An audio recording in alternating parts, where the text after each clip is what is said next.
Hey, with that, I am excited to announce our good friend Stacy.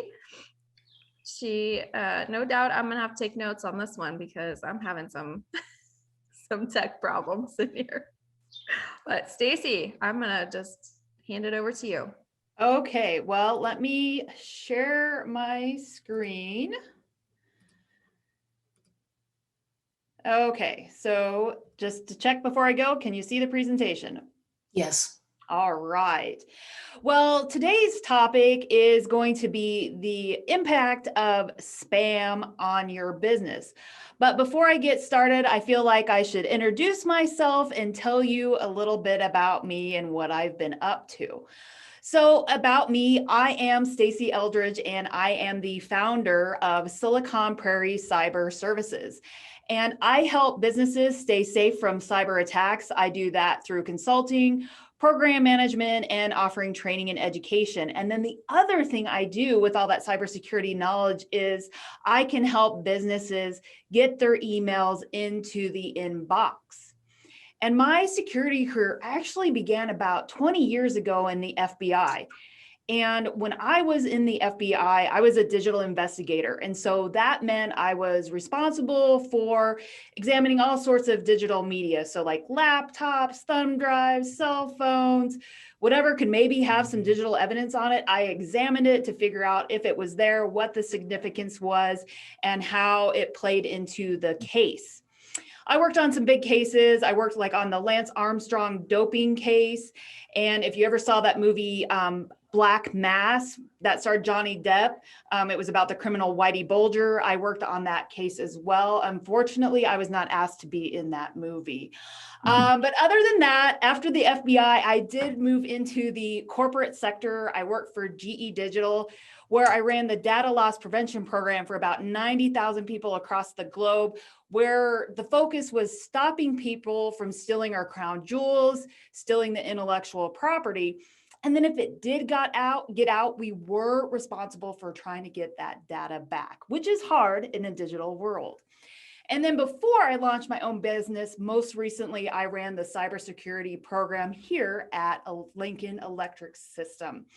And then in my spare time, I work for Oklahoma State University as an adjunct professor. I also help new digital evidence examiners get their certifications. And a fun fact, I am a licensed private detective here in the state of Nebraska. So that's a little bit about me. But what are we going to be talking about? Like I said today, we're going to be talking about spam and the impact that it has on your business.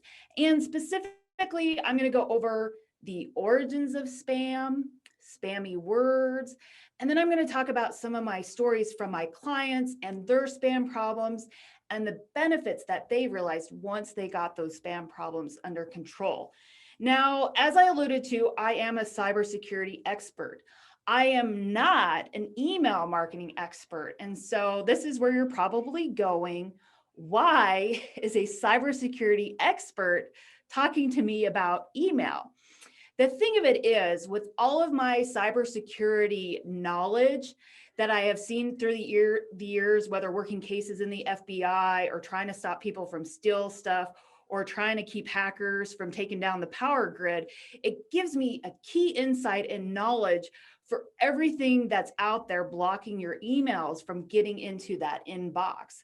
So all of those nasty things that spammers and hackers and cyber criminals are doing, and the controls we put in place to stop them and block them are the same reasons that you can't get your emails into the inbox. So it's very tricky. Now, before I get too far along in this talk, I do want to make sure that we're all on the same page and we all know what spam is. And I am not talking about that questionable meat product that's in a blue tin with yellow writing. I am talking about electronic junk mail, unwanted ads. And spammers are the guys who are trying to swindle money from you via email, and they're offering you this amazing offer. And it's going to be even more amazing than that as seen on TV commercial that you watched last night. Now, as I mentioned, I do want to discuss about how many businesses are struggling with spam and the impact it can have on your business, no matter the size. And whether you're searching through your spam folder for an email or your emails are getting stuck in spam, it can really have a negative impact on the growth of your business. And it can also create a negative experience for your customers. And so that's why spam can be such a big deal for your business. Next, I'd like you to take a moment and think about that spam folder. Hopefully, you're all familiar with it. In your email system, you have some sort of spam folder. It might be called spam, it might be called promotions, it might be called junk. Maybe you've renamed it to something else. I don't know, emails I hate, I don't know. But there's something there collecting all of the stuff you're not meant to see. And think about what is in that spam folder as you've looked through it. And feel free to put some comments in the chat if you want and share what have you seen in the spam folder. So you've probably seen spam. So those junky emails full of crap that you don't want. You've probably also seen some phishing emails. And phishing emails are those malicious emails from the bad guys that would like to do you or your business harm, hack you, take you down, steal your money, all that sort of stuff. But the third thing, have you noticed that sometimes in your spam folder, there are also legitimate emails in there? So it is the emails that you want to read, that you need to read, and those get mixed up in there with all of that spam. The other thing I want to ask you is how often are you going through your spam folder? Think about that. And then how irritated are you when someone says to you, I'm sure you got my email, just check your spam folder. And then when you're going through that spam folder, how hard is it for you to find something in that spam folder? It might be full of hundreds and hundreds of messages. And if you feel like there's a lot of spam and it's hard to find something in your spam folder, that's because it is. And that's because about 48% of the emails that are sent out there daily are actually just spammy emails that you don't want. And now, as I've asked you all those questions, I'd like you to reflect back and think about what if your customers or your potential customers are going through all of these same experiences, and maybe they're having the same negative feelings that you are when they're trying to work with you, when they're trying to give you their money. Would you still expect them to work with you? Would they still want to work with you after all of these problems? So take a moment and think about that. And next, we're going to move on to the origins of spam because it's curious how it all got started. And so we're going to jump in the Wayback Machine and we're going to go back to the end of World War II. Now, there was a huge surplus of spam in the UK. And so now I am talking about that questionable meat product. So there's too much spam in the UK, too much, so much, it was just complete excess. Now, who are my Monty Python fans in the crowd? Because if you're a Monty Python fan, you might be familiar with what I'm going to tell you next. So in the 1970s, Monty Python had their TV show going on, and they had this skit that takes place in a diner. And so the waitress is reading off of the menu everything that's available, but everything has spam in it except one item. So she's saying spam, spam, spam, everything has spam in it. And then there's also some Vikings in the background, and they're also singing about spam. And so the combination of all the excess spam after World War II, combined with the excess number of times that spam was mentioned in that Monty Python skit, the word spam then became synonymous with excess and too much. And it was certainly associated with it in a negative way. And now we're jumping forward to the 1990s when email gained popularity, and fraudsters like to move where the people are at along with their money. And so email was popular, and so they moved to email to scam you there too. And because they were sending so many excessive emails that nobody wanted, that became known as spam as well. And I should pause here and mention that I'm happy to take a whole bunch of questions at the end. And so you can throw the questions in the chat and go back through it, or you can just jot it down so you remember it. And then we can go through all of the questions. My apologies for not mentioning that sooner. The next thing I want to talk about is spammy words. Have you heard that when you're sending emails, you need to avoid using spammy words? But then are you left wondering, what exactly are these spammy words that I need to avoid? Spammy words are basically certain words that fraudsters have used in email when they're trying to get you to click on their scam. These words can often make you feel icky or panicked, and you may also instantly think that this is completely unbelievable when you read some of those spammy words. And spammy words are also synonymous with poor quality too. Now, if you searched on the internet for spammy words, you might have seen lists ranging from like 100 spammy words, 500 spammy words, or even more. And that could probably feel overwhelming. So wouldn't you like a simpler way to get started? And that's why I've created a list of the top 25 spammy words. And I've organized these words by behaviors. And the purpose of doing it like this is because it's going to give you a great feel for the words and behaviors so you can learn about spammy words and what to avoid without actually having to memorize a list of 100 or more spammy words. And I actually have a free gift for you today for attending this session. And you can grab that list of the top 25 spammy words right now. You can either take your phone, take a picture of that and grab that QR code, or you can visit siliconprairiecyber.com/spamwords. And what will happen once you grab that, you'll get an email sent to you and it'll tell you how to grab and download the spammy words list. And then I'm also going to send you a few more emails along the way to give you some more tips and information about spam. And then my next question as we kind of move forward, how many of you here have an email list? Small business owners, big business owners, who has an email list? Okay, some of you do.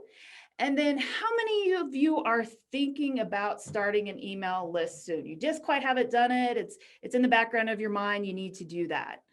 Well, I do want to tell you, if you don't have an email list yet, that is something you want to start, because email lists are the #1 way for you to reach your existing customers and potential customers.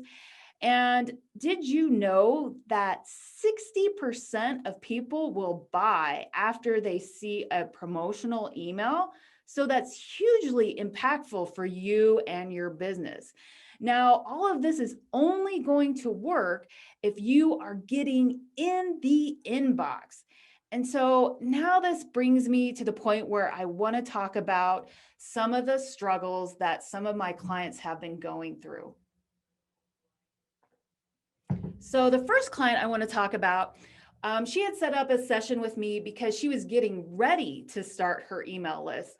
And as she was talking, she said, I want to do this now at the beginning before I even get started, because if I am taking the time to build an email list, get people to join it, and I'm writing all of these emails, I want to make sure that people are seeing these emails every single time.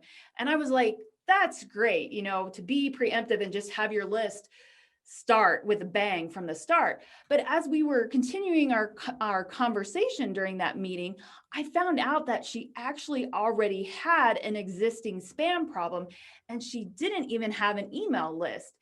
What she had told me is that some time ago, she had had all these conversations with people and they said, yes, they wanted to do business with her. And so she had sent out the necessary information via email for them to take the next steps. But then she never heard back from anybody.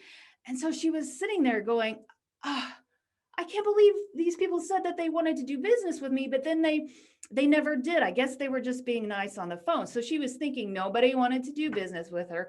Nobody really wanted her offer. Several months go by, she was following up on old leads. And so she was just calling some of these people. And they were like, yeah, I was super disappointed because I thought we were going to do business, but I never got that email from you. And she was like, what?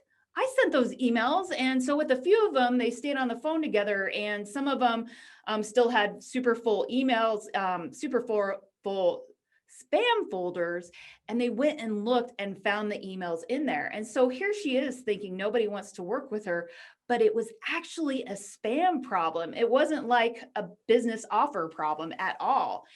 And so the thing of it is, people often think, I'm not going to have any spam problems unless I'm dealing with bulk emails and sending out many emails at a time to my list.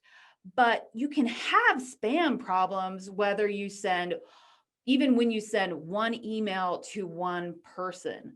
But the good news is now statistically, as she is sending emails out to her list, she's going to build relationships with those people faster, and her revenue is going to increase by 17% just because they are getting emails in the inbox. So I would love to get like 17% more money just for doing something I'm already doing. I mean, wouldn't you? And then the next question I get many, many times from people is, how do I even know if I'm stuck in spam in the first place? And I'm wondering if you're wondering if your emails are stuck in spam right now, or how many of you out there know how many of your emails are stuck in spam? Is this something that you're tracking if you have an email list? Now, I have another client, and we were going through a worksheet that I provide them, and we were doing an email audit. And she was reviewing the numbers for her email list. So she was using something like MailChimp. And she was in there looking at the numbers for her different campaigns, the different emails she sent out. So she was looking at things like open rates and click rates and stuff like that. And as she was going through the numbers, she just couldn't understand why she could have such a low open rate, and also people complaining that they were never getting her freebie when her email marketing service, so like MailChimp, was saying that her spam rate was 0. So here's the thing. Your email marketing service is not telling you the whole story. They will only tell you if someone clicks and marks you as spam. And so that means your email had to get into the inbox in the first place for them to tag you as spam. They will never, ever tell you when you end up in spam because you got blocked by the same systems that are meant to stop the bad guys. And when you are getting stuck in spam, you are getting lost. You are not being seen. And I also want you to think back to earlier with your own experience with spam and searching for something. How hard is it to find something in spam? And are people going to go searching through spam for your weekly newsletter or whatever you have? Probably not. We're all busy and there's a lot of stuff in spam. And next, I want to talk about missed opportunities that can happen to you if you end up in spam. I had another client that missed out on a big, big deal because the email that contained this proposal for like a 6-figure deal went straight to spam. And so in her case, the deadline comes and goes, and she never hears back. So she calls and asks for an update, and surprise, surprise, they never saw her email. They stay on the phone and they do check spam, and there it is. But here's the thing, the deadline is passed and now she's out of luck. And so once we implemented these changes for her, she was actually receiving very fast replies that her proposals had been received. So now, instead of losing deals or worrying about if that proposal was ever received, she's confident that her emails are being read, and she's also knowing that she's getting the deals and growing her revenue and growing her business. Now, I kind of talked about some benefits that this gal had by getting her emails into the inbox, right? Because she was being seen and they were, accepting her offers, and she was making money. But there's some other benefits that you can get from getting your emails into the inboxes as well.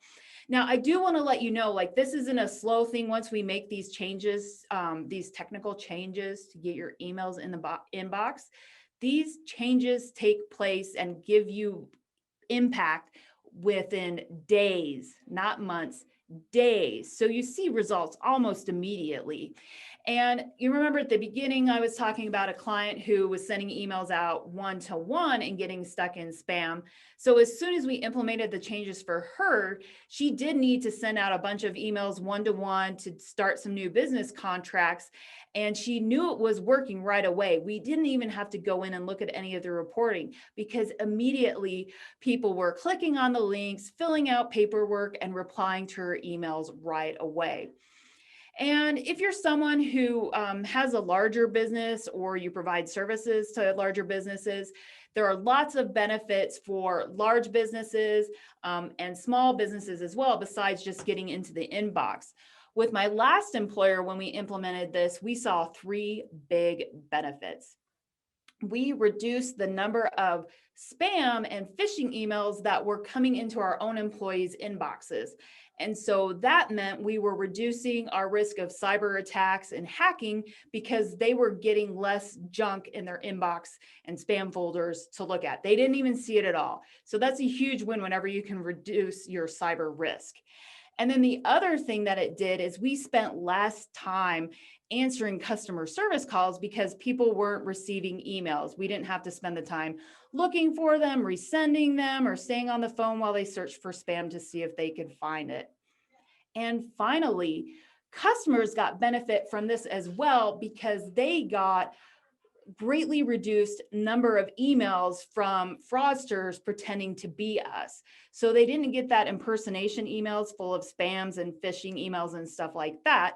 And when you have less people impersonating you, that increases your domain reputation, which increases your delivery rate. And it also increases your brand reputation because people have a good experience whenever they're dealing with you online. And as I wrap up, I just want to leave you with this quote. I ran across this the other day and I thought it was kind of funny. A love letter lost in the mail, forgotten, misdelivered, and then discovered again years of later is romantic. A love letter ended up in someone's filter is just annoying. So think about that as you're dealing with spam. And even if you're not sending love letters via email, I think when your business email, your invoices, when all of that gets stuck in spam, that's pretty annoying too. And if you want to continue to follow me and get more tips on staying safe from cyber attacks or staying out of spam, you can visit my website, siliconprairiecyber.com. You can find me on Facebook and Instagram at Silicon Prairie Cyber. I'm also on some other places as well. And I'm just going to end by saying, if you are looking for someone to speak at your next event, I invite you to think about me because I love talking about how to stay safe from cybersecurity or how to stay safe from cyber attacks, excuse me. And then also I'd love to give lots of tips to help businesses increase their visibility by getting in the inbox. And so I'll just wrap up here. And are there any questions that I can answer for any of you?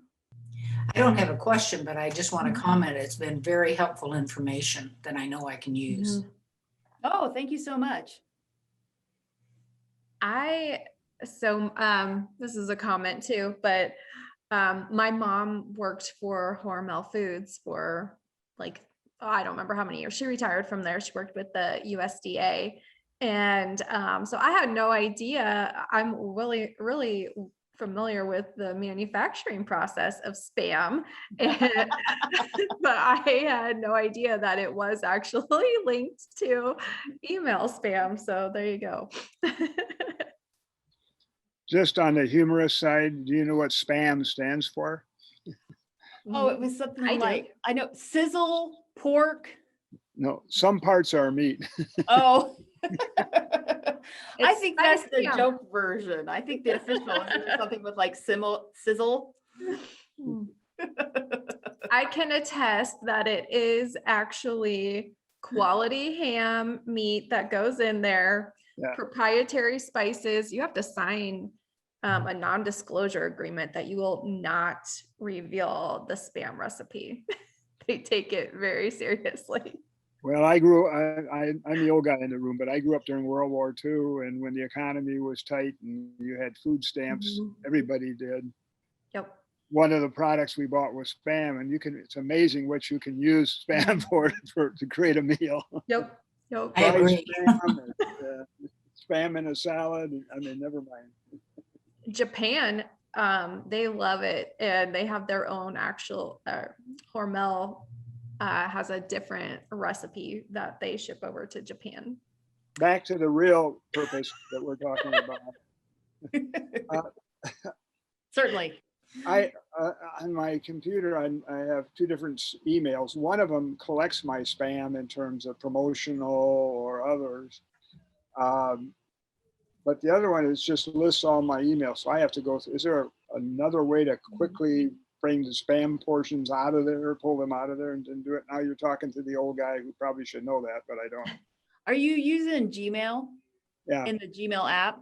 yeah. Oh, yeah, it's horrible. No, I haven't found like a better way to do that. So I just read my Gmail accounts in like a third party app. Yeah. And then that way I have much more control over where the spam is, because I think it's so I messy. have two emails. I still have one through the church that I use. It's a Gmail, but it's messiah.us is what it is. Yeah, but you could use something like Outlook or whatever your computer came with, probably came with an email app that's free for Yeah. you to use. And then Yeah. you can put all of your Gmail account details into that and just check it in the app instead. And you can even do that on your That's a good phone. idea. Okay. You don't have to use the Gmail app. I use Hotmail, and a lot will come in, not a lot, but some come into the spam because they got their own folder there. But it's amazing that most of it is businesses that come in there. And I just check when there's something there, and I've gotten some other stuff, but it's like, okay, these businesses, I should probably just send them your information so that it doesn't keep, but there's some others. One of the companies we both know fairly well ended up coming in as spam. And it's like, sometimes I don't know if it's the algorithms, and I don't know if you can use that when it comes to email, that all of a sudden they decide something you've received for, 2 years, now all of a sudden is spam. That always puzzles me. Yeah, the biggest reason a lot of the businesses are getting stuck in spam, like when they're sending from their email marketing service, stuff like MailChimp, is because, like I talked about, there's a lot of reasons that you get stuck in spam, mainly because of the bad guys. So that means you have a lot of hoops to go through. But what the bad guys are doing, and if you've received any phishing emails, they're impersonating other businesses to try to get you to click. And so because it's not coming from your email directly, your website directly, it's coming from like MailChimp, a third party, they think that MailChimp is impersonating you, and that's why you're going to spam.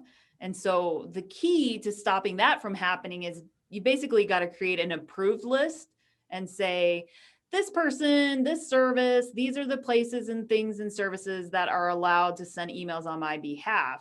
And so when it's coming from MailChimp, yep, that's legit, let it come through.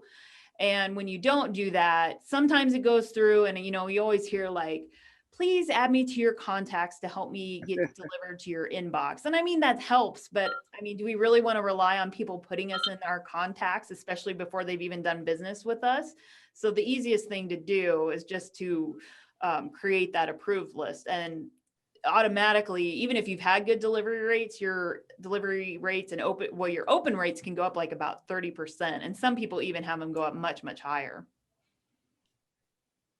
So a question along that line, are there some like MailChimp or whatever delivery services better than others along that line? Because I know you've got MailChimp, you've got this, you've got that, there's, I don't even know how many. Is one better than the other? Do you know? Are they all having this issue? They all have the issue, but some services have a much higher spam rate than others. And I don't know like why some services have a higher spam rate than other. I don't know what they're doing in the background, or maybe they're not taking the extra steps to take like spammers off of their platform, and that's why it's so bad. But there are ones that have better other ones.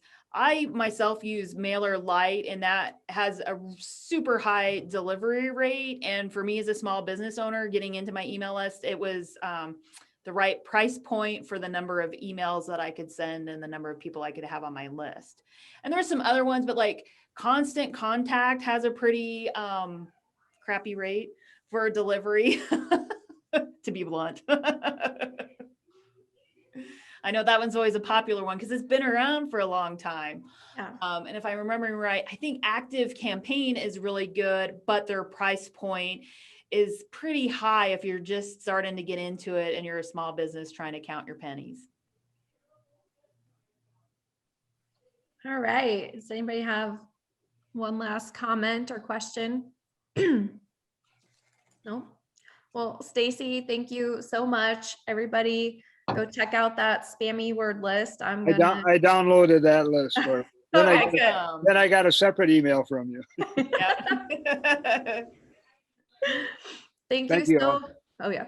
Thank you all so much. Next week, we will have Tim Matan, who was the original director of the SEC Entrepreneurship Center and the incubators, what we called it back then.